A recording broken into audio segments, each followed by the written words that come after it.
Tonight, I'm going to read you The Fall of the House of Usher by Edgar Allan Poe, and in Turkish.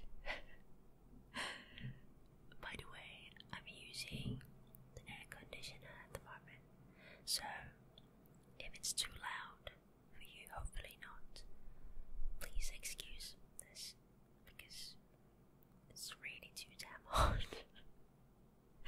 Let's get on with the video. By the way, after this, I'm going to talk in Turkish. I don't know if I'll submit the subtitles, but I'll try. So, let's get started. Herkese iyi akşamlar.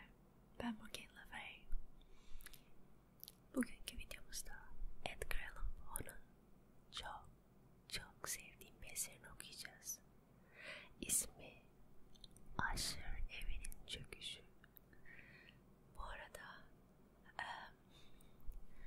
umarım kusuruma bakmazsınız, çünkü biliyorsunuz havalar çok sıcak ve ASMR videosunda klima kullanmak çok da normal bir şey değil aslında, ama kullanmak zorundayım çünkü gerçekten çok sıkıntılı bir dönem geçiriyoruz.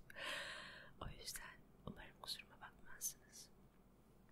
Videoya başlayalım. Umarım beğenirsiniz. Pekala. Kitaptan okuyacağım için bir yandan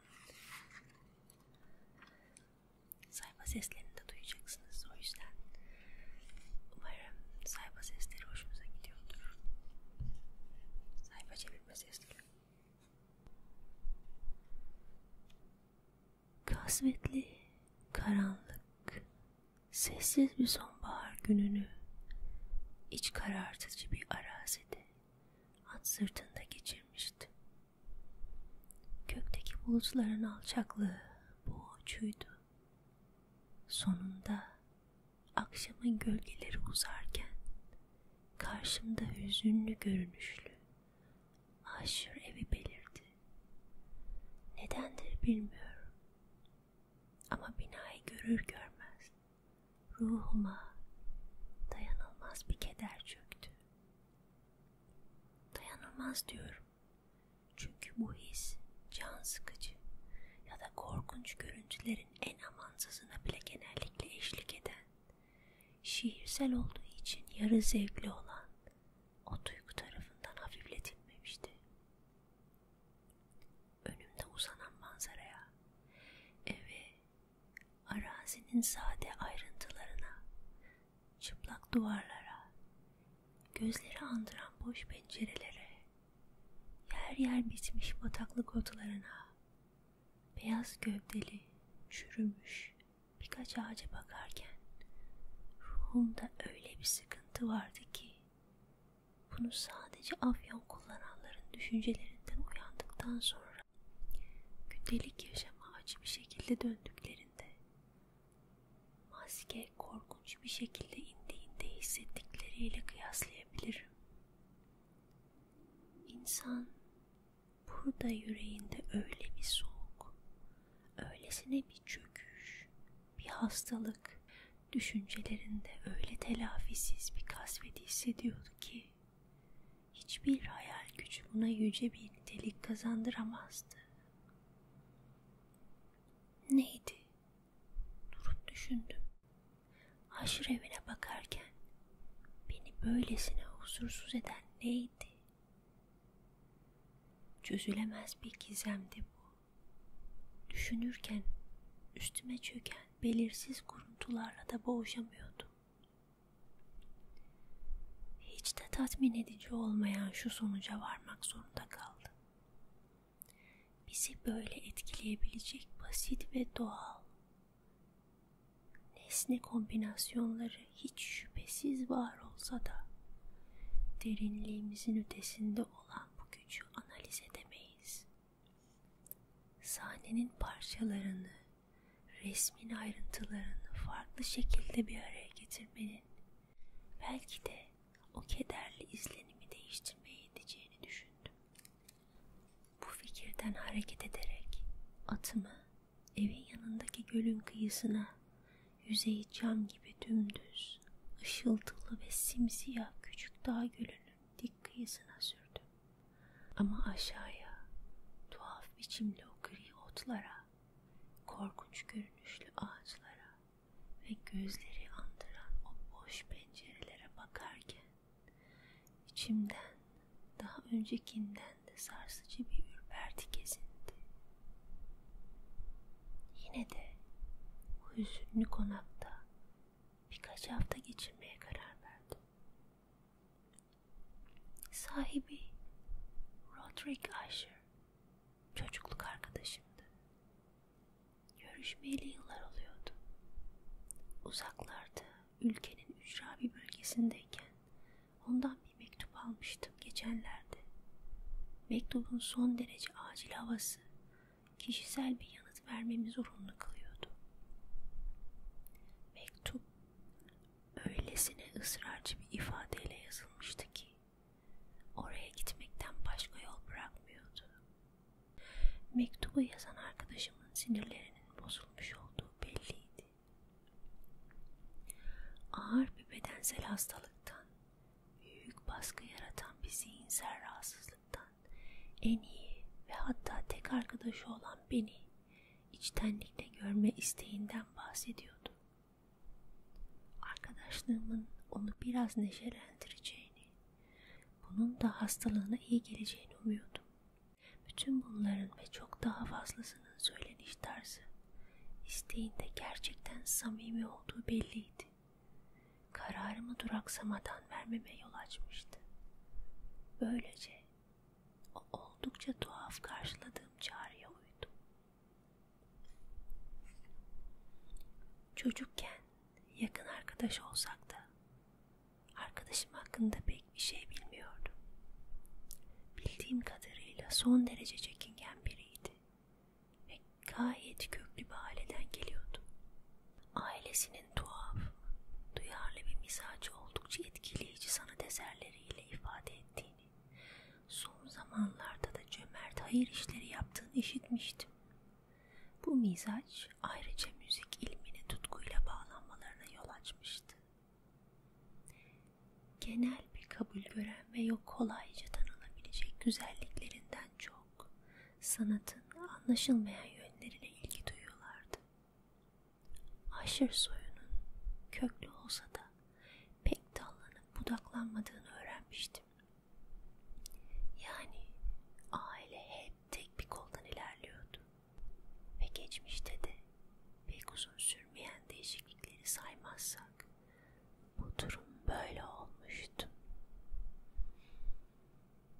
Evin görünüşüyle sahiplerinin birbirine ne kadar kusursuzca uyduğunun üstüne düşünür ve uzun asırlar boyunca birbirlerini ne kadar etkilemiş olabileceklerine kafa yorarken bu çarpıklık zihnimi meşgul etti. Belki de aileyle evi aynı ilginç ve çift anlamlı isimde Usher'da birleştiren şey bu çarpıklık ve bunun sonucunda sürekli babadan oğula geçen mirastı. Köylüler bu ismi hem aileyi hem de aile konağını kastetmek üzere kullanıyordu. Yaptığım o çocukça deneyim, küçük dağ gölünün kıyısından aşağı bakmamın tek sonucunun ilk baştaki o nahoş izlenimini güçlendirmek olduğunu söylemiştim. Batıl inancımı niye böyle adlandırmayacakmışım ki? Giderek daha fazla bilincine varmakla onu yoğunlaştırdığım kesindi. Uzun süredir bildiğim gibi kökeni dehşete dayanan tüm duyguların böyle paradoksal bir doğası vardır. Belki de gözlerimi sudaki yansımasından kaldırıp tekrar eve baktığımda zihnimde tuhaf bir hayalin belirmesinin tek sebebi buydu. Öyle gülünç bir hayaldi ki ondan sadece içimi karartmış olan hislerin gücünün şiddetini göstermek için bahsediyordum. Hayal gücümü çalıştırarak bütün konağın ve büyük arazinin sadece onlara ve yakın çevrelerine özgü bir atmosfere sahip olduğuna gerçekten inanmaya başlamıştı. Bunun göğün atmosferiyle ilgisi yoktu. Çürük ağaçlardan, gri duvarlardan ve sessiz gölden pis bir şekilde yayılıyordu bu atmosfer. Ölümcül ve mistik, donuk, ağır, belli belirsiz. Kurşun rengi bir buydu. Silkelenip bir düş olması gereken bu şeyi ruhumdan attıktan sonra binayı daha dikkatli incelemeye başladım. En göze çarpıcı özelliği müthiş eski oluşuydu. Asırlar rengini soldurmuştu. Bütün dış yüzeyi yosun kaplıydı. Karmaşık ağlar halinde dolanmış, tam saçaklarından sarkıyordu. Yine de bina aşırı bir şekilde köhne değildi. Hiçbir yeri yıkılmamıştı. Kısımları arasında hala var olan kusursuz uyumla teker teker ele alınınca ufalanmakta oldukları görülen taşları büyük bir tezat şekil ediyordu. Bütün bunlar bana yıllarca unutulmuş bir yeraltı mezarlarında kalan ve havasızlıktan çürüyen eski ahşap tabutları anımsatıyordu. Ancak binanın dış cephesinde yoğun bir çürümenin izlerinin dışında bir dengesizlik görünmüyordu. Belki dikkatli bir gözlemci binanın ön yüzeyinde çatıdan aşağı zikzaklarla inip gölün karanlık sularında kaybolan ince bir yarığı fark edebilirdi. Bunları fark ettikten sonra kısa bir geçit yolundan eve gittim. Beklemekte olan bir uşak atımı aldı ve holün kemerli gotik yolunda ilerledi. Sinsi adımlarla yürüyen bir oda hizmetçisi beni pek çok karanlık ve karmaşık koridorlardan geçirerek efendisinin çalışma odasına götürdü. Yolda gözüme çarpan pek çok şey her nasılsa daha önce bahsettiğim o belirsiz hisleri yoğunlaştırdı. Çevremdeki nesneleri, tavanlardaki oymalara, duvarlardaki iç karartıcı halılara, abonoz döşemelerin siyahlığına ve ben yürürken takırdayan o tuhaf sırlara çocukluğumdan alışkın olmama rağmen bütün bunlar bir tanıdıklığı onaylamıyordu.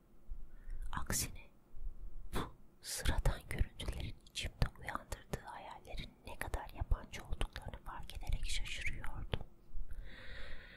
Merdivenlerden birinde aile doktoruyla karşılaştım. Yüzünde kurnazlık ve şaşkınlık karışımı bir ifade olduğunu düşündüm. Bana telaşla bir şeyler söyledikten sonra geçip gitti. Oda hizmetçisi bir kapıyı açtı ve beni efendisinin huzuruna çıkardı. Kendimi içinde bulduğum oda oldukça geniş ve yüksek tavanlıydı. Pencereler öylesine ince ve uzun ve etkileyicidiler ki, siyah meşe döşemeden öyle yüksekteydiler ki erişilemez görünüyorlardı. Parmaklıklı camlardan kızıl bir ışık giriyor ve odadaki belli başlı nesneleri ancak aydınlatıyor. Odanın ya da kubbeli oymalı tavanın uzak köşelerini karanlıkta bırakıyordu. Duvarlar koyu renk kumaşlarla kaplıydı. Sayıları epey fazla olan mobilyalar rahatlık verici olmaktan uzak, antika ve eskiydi. Ortalığa çok sayıda kitap ve müzik aleti saçılmıştı. Ama bunlar da odayı canlandırmaya yetmiyordu. Kederli bir ortamda bulunduğumu hissettim. Her şeyin üstüne amansız, derin ve kaçınılmaz bir kasvet çökmüştü. İçeri girince Asher üstünde boylu boyunca uzanmakta olduğu kanepeden kalktı ve beni son derece canlı bir sıcaklıkla karşıladı. İlk başta bu ilgiyi abartılı buldum. Hayattan bezmiş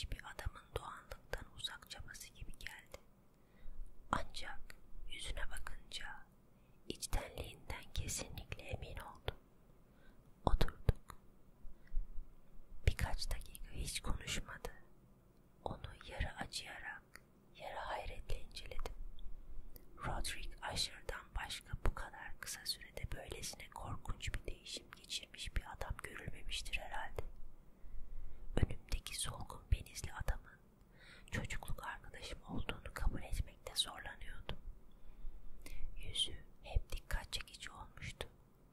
Kadavra rengi bir ten, iri, sulu ve inanılmayacak kadar parlak gözler, ince ve çok soluk ama son derece güzel dudaklar, Yahudilerinkini andıran ama delikleri daha geniş, zarif bir burun. Çıkık olmadığı için tinsel enerjiden yoksun, hoş bir çene, örümcek ağlarından daha yumuşak ve ince saçlar. Bütün bu yüz hatları geniş şakaklarla da birleşince ortaya kolay kolay unutulmayacak bir yüz çıkıyordu. Şimdi bu hatların belirgin özellikleri iyice göze batar hale gelmişti. Ve bu hatlardan yayılan ifade öyle büyük bir değişim meydana getirmişti ki kiminle konuştuğumdan şüphe duyuyordum. Beni en çok teninin şimdiki solgunluğu ve gözlerinin mucizevi ışıltısı hayrete düşürmüştü. Hatta irkiltmişti. O ipeksi saçlar bakımsızca uzayıp karmakarışık olmuş, incecik teller yüzüne düşmekten çok üstünde salınmaktaydı. Ne kadar çaba göstersem de o tuhaf yüz ifadesinin herhangi bir basit insanlık kavramıyla özdeşleştiremiyordum. Arkadaşımın tavırlarındaki bir tutarsızlık, bir çelişki hemen dikkatimi çekti. Az sonra bunun kesintisiz bir kaygı, bir sinirsel huzursuzluk halinin üstesinden gelmek için verilen bir dizi zayıf ve boş çabanın ürünü olduğunu anladım.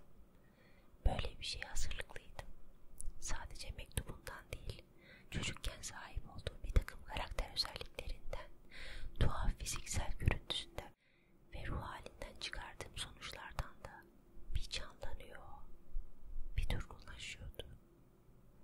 Sesi titrek ve kararsızken, canlılığı tamamen kaybolmuş gibiyken birden büyük bir heyecana kapılıyor ve kesik kesik konuşmaya başlıyordu. Sarhoşların ya da afyon bağımlılarının o kederli, dengeli ve son derece kontrollü gırtlaksı ses tonuyla gelmemi niçin istediğinden, beni görmeyi nedenli samimiyetle arzuladığından ve kendisine getirmemi beklediği huzurdan işte bu konuşma biçimiyle bahsetti. Hastalığının doğasına kendince biraz değindi. Söylediğine göre ailesinden gelen kalıtımsal bir hastalıktı ve şifa bulmaktan ümidi kesmişti. Sonra hemen bunun basit bir sinirsel rahatsızlık olduğunu ve şüphesiz kısa sürede geçeceğini ekledi. Rahatsızlık kendisini bir dizi doğal olmayan duyumla belli ediyordu. Tarif ettiği bu duyumlardan bazıları ilgimi çekti ve beni epey şaşırttı. Bu şaşkınlıkta belki onun konuşma tarzının ve içinde bulunduğumuz ortamın da etkisi vardı. Tuhaf bir duyu yoğunluğundan muzdaripti. Sadece en tatsız yiyeceklere katlanabiliyordu. Sadece belli kumaşlardan yapılma giysiler giyebiliyordu. En hafif ışık bile gözlerini rahatsız ediyordu. Onu dehşete düşürmeyen sesler sadece yaylı çalgılardan çıkanlardı. Onun anormal bir korkunun esiri haline gelmiş olduğunu gördüm. Bu berbat durum beni öldürecek dedi. Bu yüzden öleceğim. Başka sebepten değil. Olacaklardan korkuyorum. Olacak olanlardan değil, sonuçlarından.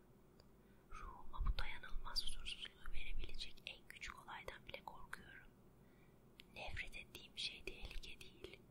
Onun mutlak sonucu olan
son ve tek akrabası olan çok sevdiği kız kardeşinin uzun süredir devam eden ağır hastalığına.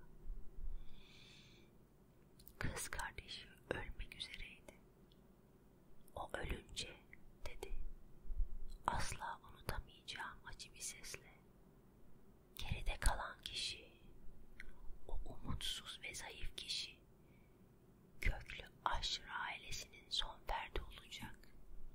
O konuşurken Lady Madeline, kız kardeşi, odanın uzak bir köşesinden içeri girdi ve sonra varlığımı fark etmeden dışarı çıktı. Ona korkuyla karışık büyük bir şaşkınlıkla baktım. Ama bu hislerime bir açıklama getiremedim. Onun geri çekilişini izlerken üstüme bir sersemlik çöktü. En sonunda kapı üstüne kapandığında bakışım içgüdüsel olarak ve hevesle erkek kardeşine çevrildi. Ama o yüzünü elleriyle kapatmıştı ve tek fark edebildiğim aralarındaki gözyaşları süzülen zayıf parmaklarının